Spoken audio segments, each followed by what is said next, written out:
올 추석은 연휴가 엄청 길어요. 제 기억에 가장 긴 것 같아요. 저도 오랜만에 여유롭게 가족들을 만나볼 수가 있었습니다. 제 두 딸, 여러 명의 조카가 있어요. 다 젊은 청년들입니다. 명절에 이 젊은이들을 만났는데 왠지 측은한 생각이 들었습니다. 지금도 여러분 살기가 쉬워요, 어려워요? 지금 좀 어려운 것 같잖아요. 네. 그런데 앞으로 이 젊은이들이 살아갈 세상이 결코 쉬운 세상이 아니에요. 지금보다 더 어렵겠다라고 예측하는 세상이기 때문에 그 젊은 친구들을 쳐다보고 있으니까 측은한 생각이 들어요. 현재 우리는 세 가지 위기의 시대를 살고 있습니다. 먼저 우리가 피부로 느끼는 게 기후 위기의 시대예요. 우리는 기후 변화로 인해서 앞으로 우리의 삶이 힘들어질 것을 걱정하는 기후 위기의 시대를 살고 있습니다. 두 번째는 여러분, 안보 위기의 시대입니다. 우리는 초강대국 미국이에요. 그리고 그 초강대국에게 도전하는 나라가 어디가 있어요? 중국이에요. 근데 그 중국이 어디 붙어 있어요? 우리나라에 붙어 있어. 우리나라가 중국에 붙어 있다면 또 뭐라고 하니까 중국이 우리나라 옆에 붙어 있어요. 미국하고 중국하고 패권 다툼을 하는데 그 중국 옆에 우리가 있단 말이에요. 그러다 보니까 한반도는 미국과 일본, 한국, 중국과 러시아, 북한의 힘이 맞부딪히는 곳이에요. 안보 위기의 시대를 살고 있습니다. 세 번째로 경제 위기의 시대를 살고 있습니다. 마가라는 말 요즘 뉴스에서 많이 들어요. 마가복음 하니까 여기 귀가 번쩍 뜨지 않아요? 마가 Make America Great Again, 다시 위대한 미국을 만들겠다고 하는 미국의 트럼프 행정부가 이전에 자유무역, 그 미국 때문에 우리 잘 먹고 잘 산 거예요. 자유무역 정책을 펼쳐줬기 때문에 미국의 자동차도 수출하고 반도체도 수출하고 우리의 물건을 많이 팔아서 우리나라 여기 잘 살게 됐어요. 이제 안 하겠대요. 정책을 바꿨어요. 보호무역, 상호주의, 그리고 투자 압박을 하고 있습니다. 그래서 앞으로 우리나라를 포함한 전 세계가 경제적으로 어려움을 겪게 될 것을 모두가 예상하는 이 경제 위기의 시대를 살고 있어요. 기후 위기, 안보 위기, 경제 위기, 우리의 현실입니다. 이 위기의 시대에 우리 젊은이들이 헤쳐나가야 돼요. 쳐다보고 있으면 안쓰러워요. 왜? 저는 가난한 시절 막바지에 살던 사람이에요. 여기 앉아 계신 분들 어렸을 때 다 가난했잖아요. 가난했기 때문에 계속해서 과거보다 나은 삶을 살았어요. 근데 지금 젊은 청년들은 태어났을 때 가난했어요? 안 가난했어요? 부자예요. 전 세계에서 가장 잘 먹고 잘 사는 시대에 얘네들 태어난 거예요. 근데 그 아이들이 지금보다 안 좋은 시대를 살아야 되니 힘들까요? 안 힘들까요? 힘들어요. 그래, 이 젊은이들에게 제가 이제 목사이니까 뭔가 좋은 말을 해주고 싶은데 딱히 이렇게 뭐라고 해줄 말이 없는데 주일 설교를 준비하다 보니까 이 말을 해줄 걸. 이 젊은이들에게 해줘야 할 말, 우리 이 기성세대들이 젊은 세대에게 해줘야 할 말이 오늘 말씀에 쓰여 있습니다. 오늘 본문 말씀은 로마서 16장, 로마서의 마지막 장입니다. 로마서를 기록한 사도 바울이 살던 시대에도 국내외적으로 위기의 시대였습니다.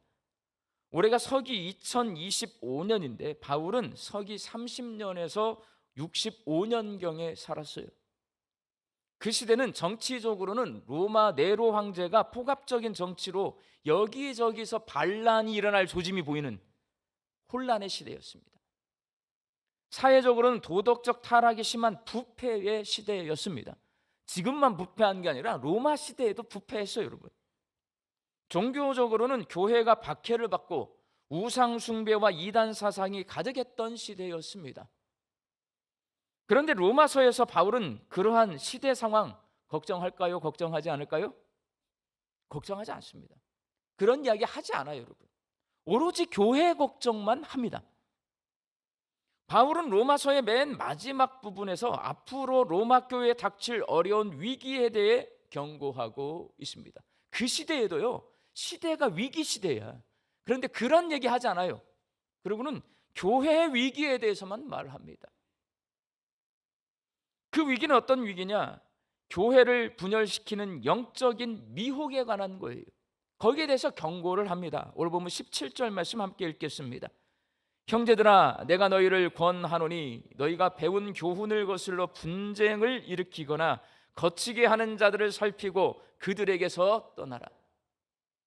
로마교회 성도들이 배운 교훈은 복음입니다. 바울은 로마교회 성도들이 복음의 역행에서 분쟁을 일으키고 신앙생활을 방해하는 사람들에게서 떠날 것을 권면하는데, 그러면 그 사람들, 떠나야 될 사람들이 누구냐? 오늘 보면 18절 말씀 함께 읽겠습니다.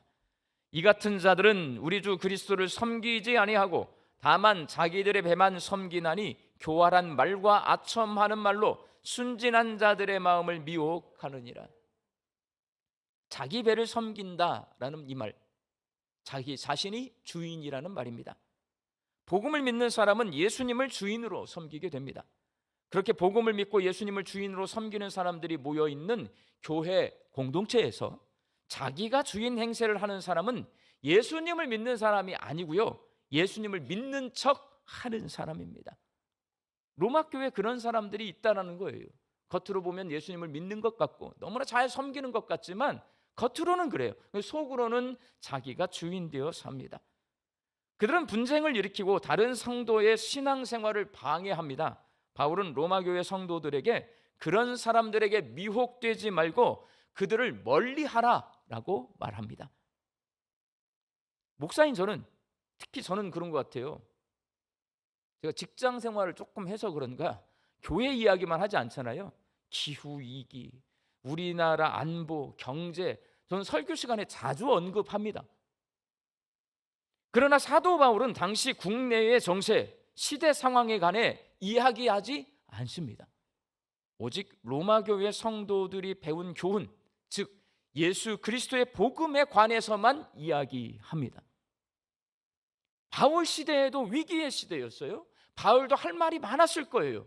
그런데 그 위기의 시대에 바울은 그 시대 상황을 이야기하지 않고 이렇게 집중적으로 오직 복음에 관해서만 이야기하는 이유는 과연 뭘까요? 저도 설교를 준비하다 보니까 바울이 로마서를 쓴 걸 이렇게 읽어보면 저하고 달라요. 저는 이 시대, 우리가 이 시대를 잘 이겨야 됩니다. 저 이런 거 좋아하거든요. 근데 바울은 그런 말 하지 않아요. 교회 이야기, 복음 이야기만 해요. 왜 그럴까? 바울이 그렇게 하는 이유요, 복음의 능력을 믿기 때문에 그렇습니다. 바울은 사람을 구원하고 구원받은 사람들이 세상을 변화시키게 하는 이 복음의 능력을 믿기 때문에 집중적으로 오직 복음에 관해서만 이야기합니다. 좋은 집안에서 태어나 엘리트 교육 과정을 이수하고 유대인 중에 유대인으로 성장한 바울은 그 누구보다도 로마 정부의 부패, 불평등, 폭력적 통치 잘 알고 있습니다. 누구보다도 잘 알아요. 똑똑한 사람이니까. 그가 예수님을 만나지 않았으면 정치 운동가로 활동했을 확률이 높습니다. 예수님을 만나기 전 그의 인생은 그런 방향을 향해 달려가고 있었어요. 정치가가 됐거나 사회 운동가 됐을 거예요. 그러나 사울아, 사울아, 나는 네가 핍박하는 예수니라 라는 주님의 음성을 듣고 바울은 예수님이 살아계신 하나님의 아들이시고 그리스도이시고 주님이심을 그때서야 알게 되었습니다. 그리고 믿게 되었습니다. 예수님을 만나 복음이 무엇인지를 깨닫게 되고 그 복음을 믿어서 구원받은 바울은 전혀 다른 인생을 사는 사람으로 변화됩니다. 성경에서 너무나 명확하게 구원받았을 때 변화된 사람 누구냐? 바울이에요, 여러분. 구원받은 사람에게 일어나는 변화를 자신이 직접 체험한 사람이 바울입니다. 복음을 믿고 구원받은 바울은 가장 먼저 세상을 바라보는 눈, 세계관이 변화됩니다. 구원받기 전에는 세상의 모든 문제가 잘못된 정치, 제도에 있다고 보았어요. 이게 제도가 잘못돼서 이러는 거야, 정치를 잘못하기 때문에 이러는 거야, 이렇게 봤거든요. 구원받고 난 후에 세상의 모든 문제가 어디로부터 나오냐? 사람의 죄성에서 나온다는 것을 안 거예요, 여러분. 정치가 문제가 아니고 제도가 문제가 아니고 우리 인간이 죄성을 가지고 있다라는 것을 바울은 알게 되었습니다. 세상이 하나님의 법과 죄의 법이 싸우고 있는 영적 전쟁터로 보이는 거예요. 이게 세계관이 달라진 거예요.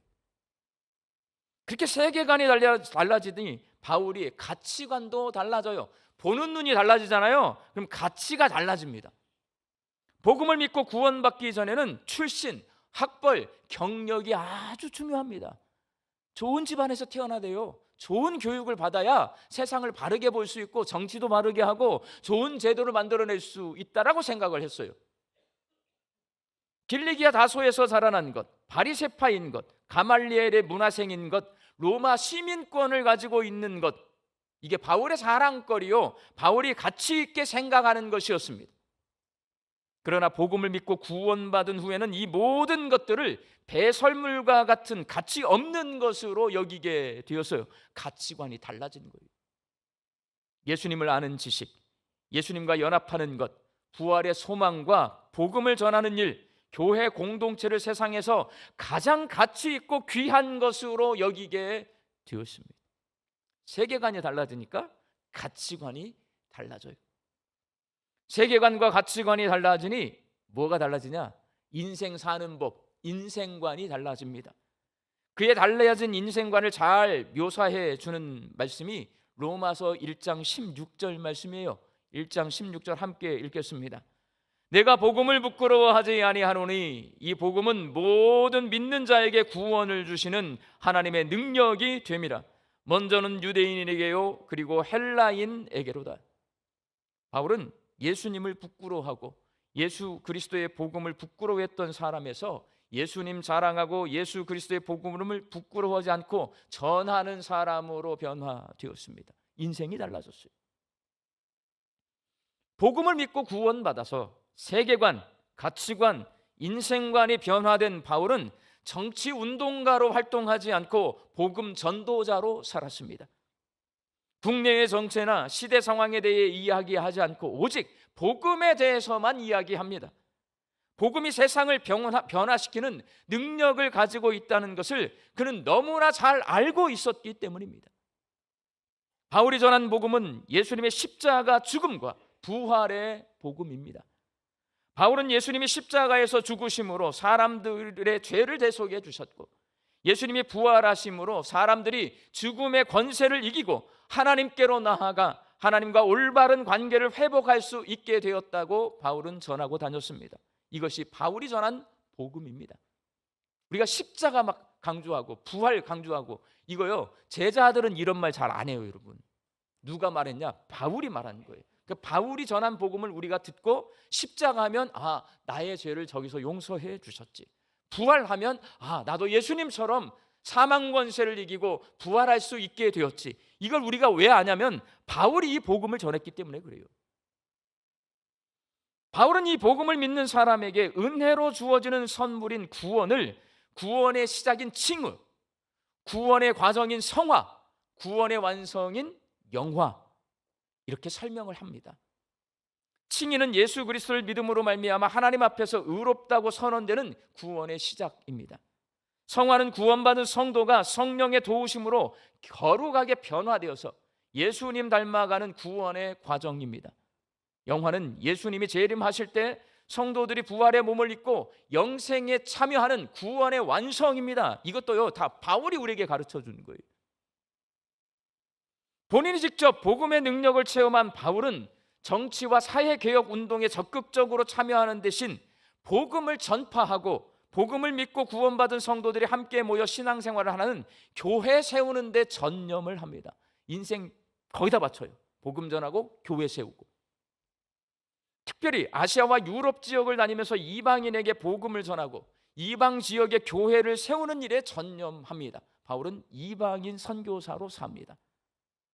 교회가 복음의 능력으로 세상을 바꿀 수 있다, 바울은 믿었기 때문에요, 정치 운동을 하지 않고 교회를 세우고 거기에 복음을 믿는 사람들이 모여서 복음을 전하게 만들었어요. 그러면 세상이 변화된다고 바울은 믿은 겁니다. 실제로 바울이 세운 교회들은 당시 사회에서 유대인, 이방인 서로 안 섞이거든요. 로마 사람들이 보면요, 유대인이라고 하는 사람들은 어떤 사람이냐, 지금으로 보면 우리나라 사람들이 우리나라보다 훨씬 못 사는 나라 쳐다보듯이 쳐다봐요. 로마가 세상을 지배하고 있는데 유대인이 뭐예요? 근데 유대인들은요, 얼마나 또 자부심이 센지가 몰라요. 로마인은 이방인이에요. 하나님이 선택하지 않은 백성이요, 우리는 하나님 선택한 백성이에요. 로마인과 유대인들은요, 섞일 수가 없어요. 근데 어디서 섞여지냐? 교회에서 섞여지는 거예요. 자유인과 노예. 그 당시는 로마 시민권을 가진 사람들은 자유인으로 삽니다. 그 사람들은 노예를 부리면서 삽니다. 주인과 노예는 절대 한 상에서 밥을 같이 먹지 않아요.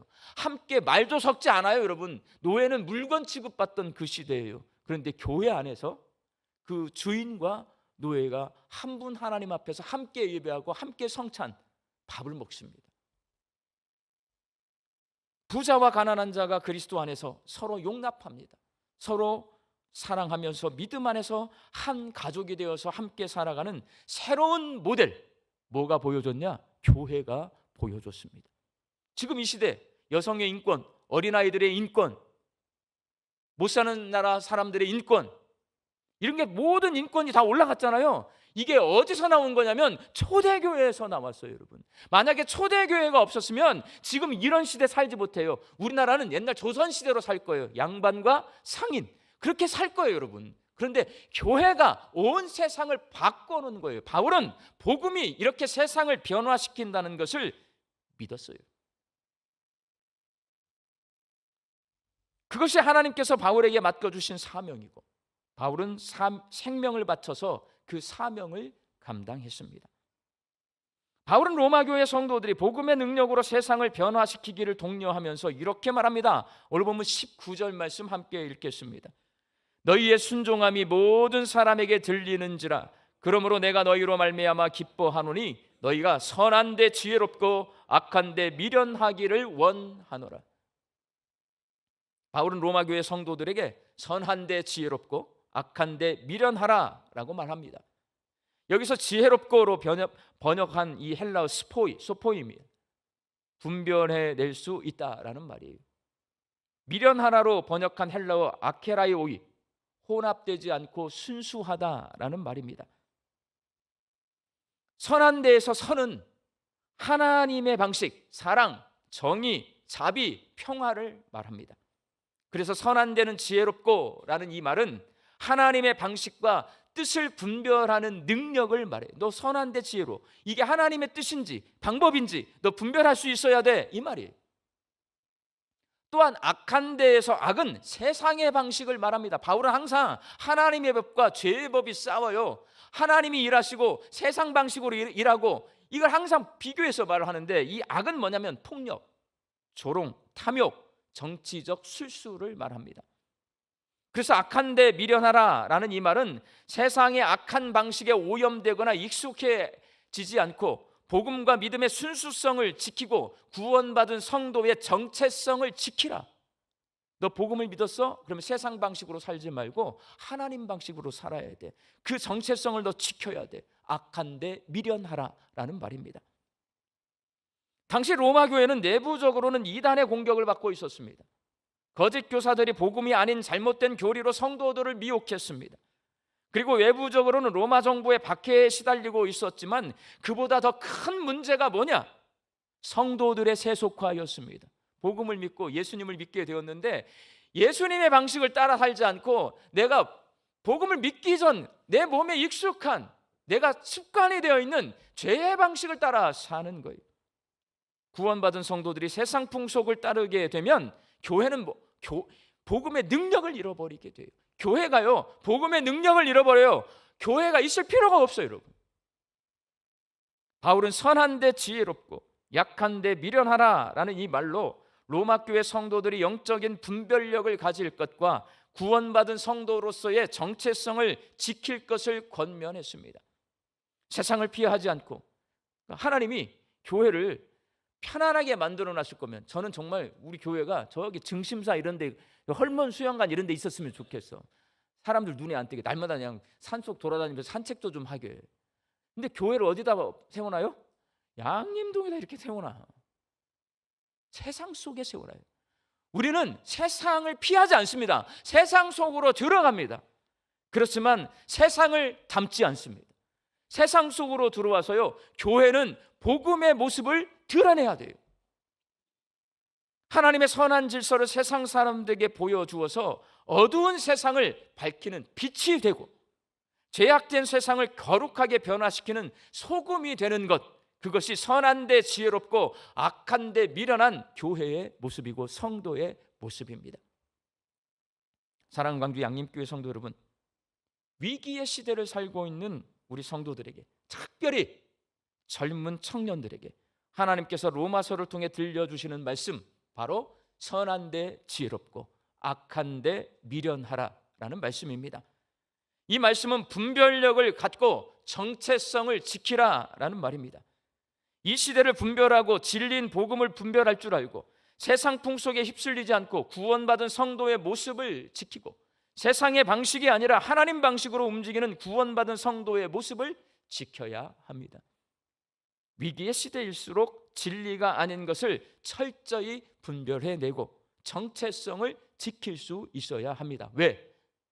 우리가 세상의 소망이니까. 교회가 세상의 소망이니까.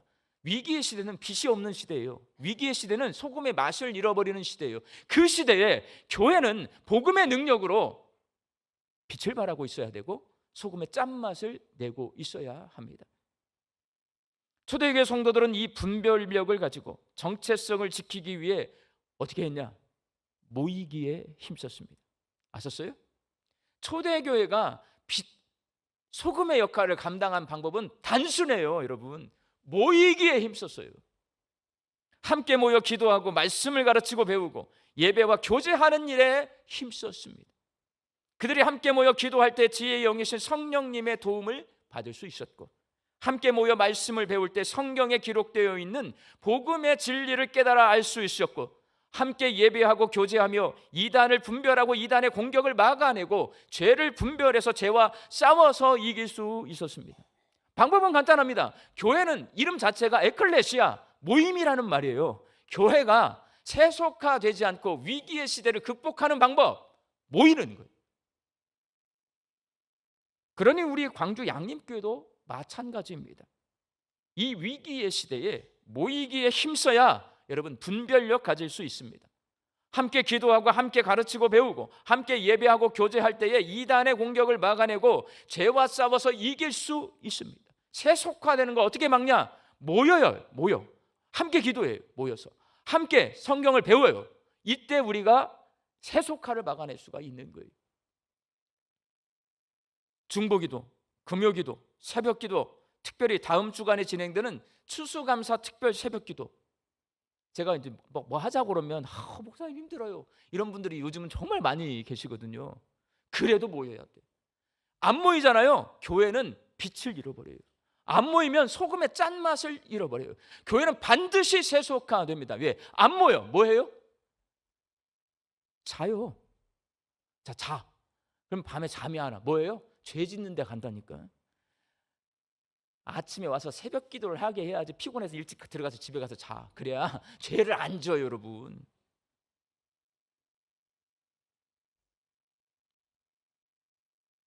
기도의 자리에 함께 모여 기도할 때 우리가 분별력을 가질 수 있습니다.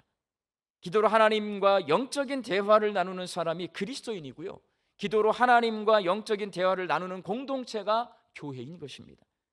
기도하는 교회와 성도가 구원받은 거룩한 하나님의 자녀로서의 정체성을 지킬 수 있습니다. 자, 기도를 안 한다. 믿음을 지킨다? 못 지킨다. 성경이 가르쳐 주는 거예요.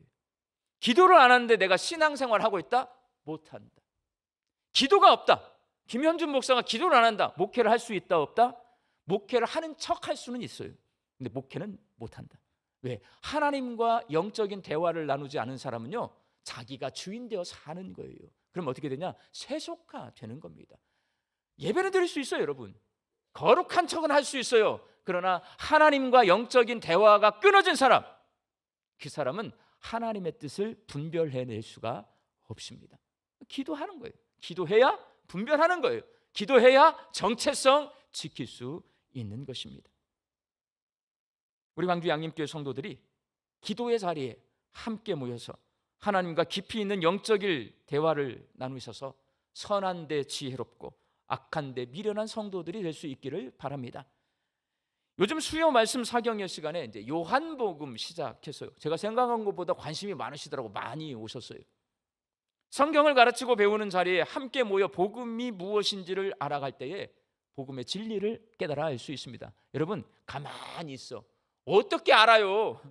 초대교회 성도들은 끊임없이 함께 모여서요, 그때 뭘 배웠냐면 구약 성경에 이사야서에 이 말씀이 있는데 이게 예수님이 이런 뜻으로 말씀하신 거고 예수님에 대해서 말씀하신 거야, 이런 것들을 배운 거예요, 여러분. 그래서 초대교회 성도들은 복음에 대해서 철저히 함께 모여서 가르치고 배웠어요. 마찬가지입니다. 우리가 함께 모여서 가르치고 배워야 돼요. 특별히 우리는 구역 모임 잘하는 교회예요. 구역 모임 열심히 참여해서 그 말씀의 은혜를 함께 나눌 수 있어야 돼요. 말씀의 은혜를 나누고 믿음 안에서 친밀한 교제가 이루어지는 구역 모임에 참여할 때에, 말씀을 배우는 말씀 사경의 시간에 여러분이 앉아 있을 때에 신앙이 성장하고 성숙해질 수 있는 것입니다. 이렇게 복음의 진리를 깨닫고 신앙이 성장하고 성숙해질 때 분별할 수 있고 교회와 성도로서의 정체성을 유지할 수 있습니다. 우리 광주 양림교회 성도들이 가르치고 배우는 자리, 성도들이 함께 교제하는 자리, 모이는데 힘써서 선한데 지혜롭고 악한데 미련한 성도들이 될 수 있기를 주님의 이름으로 축원합니다. 기도하겠습니다. 위기의 시대를 살고 있는 저희들이 선한데 지혜롭고 악한데 미련하게 하여 주옵소서. 모이는데 힘써서 신앙의 성장과 성숙을 이루게 하여 주시옵시고 복음을 분별하고 세상 풍속에 휩쓸리지 않고 거룩한 교회와 성도의 정체성을 지키게 하여 주옵소서. 예수님의 이름으로 기도하옵나이다. 아멘.